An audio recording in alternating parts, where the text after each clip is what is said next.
तो 5 अगस्त को राम जन्मभूमि की भूमि पूजन कार्यक्रम की आज से शुरुआत होने जा रही है। आज से राम जन्मभूमि पर पूजा पाठ शुरू हो जाएगा।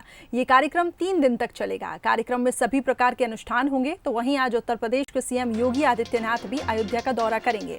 सीएम भूमि पूजन के कार्यक्रम की तैयारियों का जायजा लेंगे। साथ ही जन्मभूमि ट्रस्ट के अध्यक्ष नृत्य गोपाल दास से मुलाकात भी करेंगे।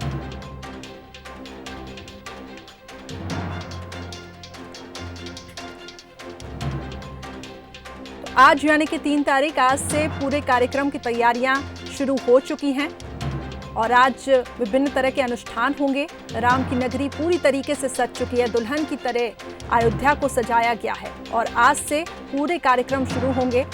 सीएम योगी आदित्यनाथ भी व्यवस्थाओं का जायजा लेने के लिए पहुंचेंगे।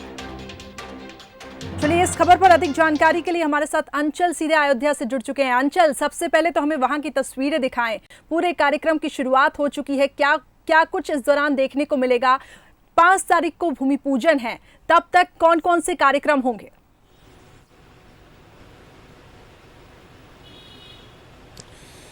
जी करिश्मा, मैं बिल्कुल आपको बताऊं कि आज से जो है तो अनुष्ठान का कार्यक्रम शुरू हो गया है। आज गणेश पूजा हुई है, कल राम अर्चना होनी है और परसों शिलान्यास का कार्यक्रम रखा गया है, जब प्रधानमंत्री नरेंद्र मोदी जो है तो श्री राम मंदिर का शिलान्यास करेंगे। और आज उत्तर प्रदेश के जो मुख्यमंत्री हैं योगी आदित्यनाथ, वो आज पूरे यहाँ पर तैयारियों का जायजा लेंगे। दुल्हन की तरह पूरे अयोध्या को सजा दिया गया है।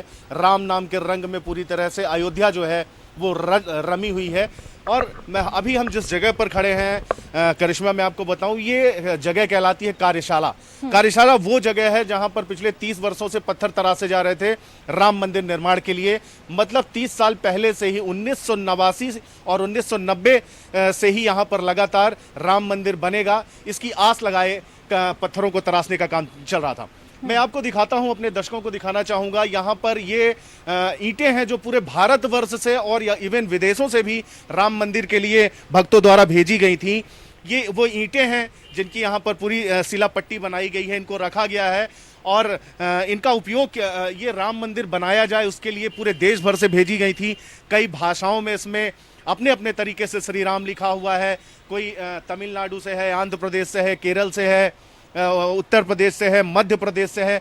ऐसा शायद ही कोई राज्य हो या ऐसी कोई जगह हो जहां से राम मंदिर निर्माण के लिए ईंटें यहां पर ना आई हो। ये वो ईंटें हैं। देखिए, मैं आपको अगर आप दर्शकों को दिखा पाए आशुतोष कि किस तरीके से इसमें राम का नाम उकेरा गया है और श्री राम श्री राम श्री राम चारों तरफ पत्थरों में जो है वो श्री राम लिखा गया है। चूंकि राम मंदिर निर्माण के लिए जो शुभ मुहूर्त है वो अब 5 अगस्त तय हुआ है। तो ऐसे में अब ये जो पत्थर हैं जो कि राम मंदिर निर्माण में इस्तेमाल होंगे, जैसे कि आप दिखा रहे हैं।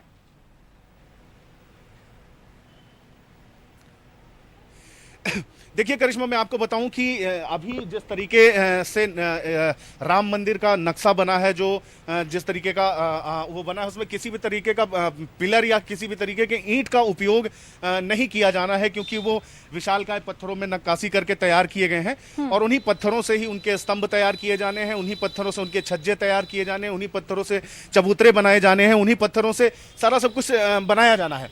लेकिन ये जरूर मानेंगे, क्योंकि ये आस्था के पत्थर हैं जिन पर राम लिखा हुआ है और पूरे देश भर से आए हैं, तो कहीं ना कहीं इस बात को ट्रस्ट को तय करना पड़ेगा और बनाई गई कमेटी को तय करना पड़ेगा और राम मंदिर निर्माण के लिए जो भी जिम्मेदार हैं उन्हें तय करना होगा कि आस्था से आए ये पत्थर जो है पूरे देश भर से, इनका आखिर इन ईंटों को कहां पर लगाया जाए। तो निश्चित रूप से कहीं ना कहीं तो इन्हें स्थान दिया जाएगा, क्योंकि करोड़ों लाखों करोड़ों भक्तों की जो आस्था है वो इन पत्थरों के साथ है, इन ईंटों के साथ है। इसलिए इन ईंटों को कहीं ना कहीं तो राम मंदिर में स्थान मिलना चाहिए, लेकिन कहाँ मिलेगा अभी ये कह पाना जरा मुश्किल है करिश्मा। लेकिन इतना तो तय है, इतने वर्षों से जो सहेज कर यहाँ पर रखे गए थे, ईंटों का इस्तेमाल हो।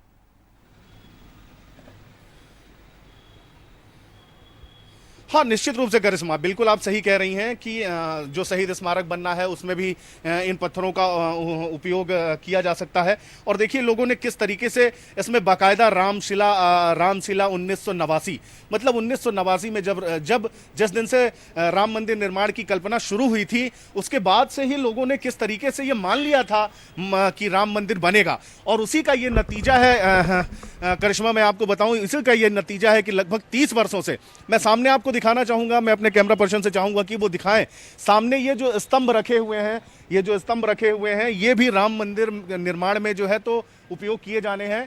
और किस तरीके से देखिए ये 30 सालों से तरासे जा रहे हैं और इन पत्थरों पे काइयां लग चुकी हैं, लेकिन अब इन्हें साफ किया जा रहा है, इन्हें तरासा जा रहा है। अयोध्या राम में हो गई हैं। आप बने रहे हमारे साथ, लगातार हम वहां से तस्वीरें दिखाते रहेंगे अपने दर्शकों को। और इसी बीच देखिए उमा भारती की राम मंदिर ट्रस्ट से मांग है कि शिलान्यास कार्यक्रम के उपस्थित समूह के सूची में मेरा नाम हटा दे। उमा भारती ने ये कहा है। कोरोना संक्रमण और प्रधानमंत्री के स्वास्थ्य के मद्देनजर उन्होंने ये अपील की है। उमा भारती ने ट्वीट कर लिखा कि आज भोपाल रवाना होने वाली हूँ, शाम तक अयोध्या पहुंचने वाली हूँ। शाम तक किसी संक्रमित व्यक्ति से मेरी मुलाकात हो सकती है। जहां प्रधानमंत्री रहेंगे उस स्थान से दूरी बनाए रखूंगी। अंचल हमारे साथ लगातार जुड़े हुए हैं इस खबर पर। अंचल, जिस तरीके से हमने देखा कि वहां पर पुजारी हैं जो कोरोना पॉजिटिव पाए गए, ऐसे में क्या कुछ वहां पे व्यवस्थाएं की गई हैं? क्योंकि उमा भारती का ये कहना कि उनका नाम उस दिन से हटा दिया जाए जिस दिन ये सब भूमि पूजन होगा, उनका ये कहना कि ऐसा हो सकता है कि मेरी मुलाकात उस व्यक्ति से हो जो कोरोना से संक्रमित हो। तो सैनिटाइजेशन की क्या कुछ व्यवस्था की गई है प्रधानमंत्री की सुरक्षा के मद्देनजर?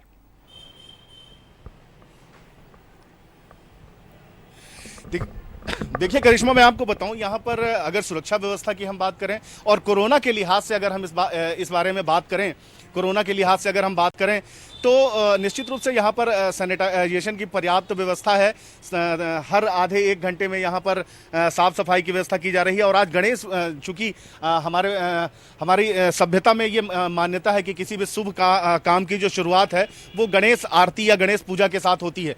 तो गणेश पूजा आज जो पहला दिन है वो गणेश पूजा की जानी है और उसके बाद कल राम अर्चना होगी और परसों प्रधानमंत्री नरेंद्र मोदी जो है वो शिलान्यास करेंगे। और रही बात यहाँ पर साफ सफाई की, तो बहुत ही कम लोगों की सूची बनाई गई है। मैं आपको बताऊं, अभी तक जो 176 लोगों की सूची यहाँ पर बनाई गई है जो कि इस कार्यक्रम में शामिल होंगे, उसमें अयोध्या के महापौर को भी नहीं रखा गया है। मतलब आप ये समझ सकती हैं कि किस तरीके से यहाँ पर सोच समझकर और बड़ी बारीकी से काम किया जा रहा है, क्योंकि इससे पहले ही भाजपा के जो पूर्व अध्यक्ष रहे, राष्ट्रीय अध्यक्ष अमित शाह, और अभी गृह मंत्री हैं, वो भी कोरोना पॉजिटिव निकले हैं। और लगातार जो संक्रमण का मामला है वो भाजपा के बड़े नेताओं में जिस तरीके से दिख रहा है, तो कहीं ना कहीं थोड़ा सा भय तो है। लेकिन अगर हम राम मंदिर की बात करें तो हर व्यक्ति यही कहता हुआ नजर आ रहा है कि जब मेरा राम जी करेंगे बेड़ा पार, तो मतलब उनको ये लगता है कि भगवान की इच्छा है कि वो यहाँ आ रहे हैं, क्योंकि देश विदेश से बहुत सारे भक्त यहाँ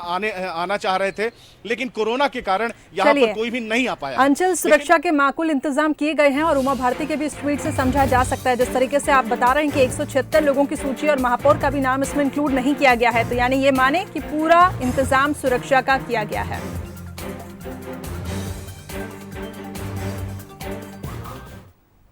चलिए, इसी बीच एक बड़ा अपडेट मिल रहा है कि पूर्व मंत्री जयभान सिंह पवैया अयोध्या के लिए रवाना हो चुके हैं। जयभान सिंह पवैया अयोध्या के लिए रवाना हुए हैं, वहां की व्यवस्थाओं का जायजा लेंगे। प्रधानमंत्री नरेंद्र मोदी 5 तारीख को पहुंचने वाले हैं। ऐसे में आज जयभान सिंह पवैया, उमा भारती भी अब से कुछ ही देर में पहुंचेंगी और सीएम योगी आदित्यनाथ भी पहुंचेंगे, तो वहां पर जाकर व्यवस्थाओं का जायजा लेंगे।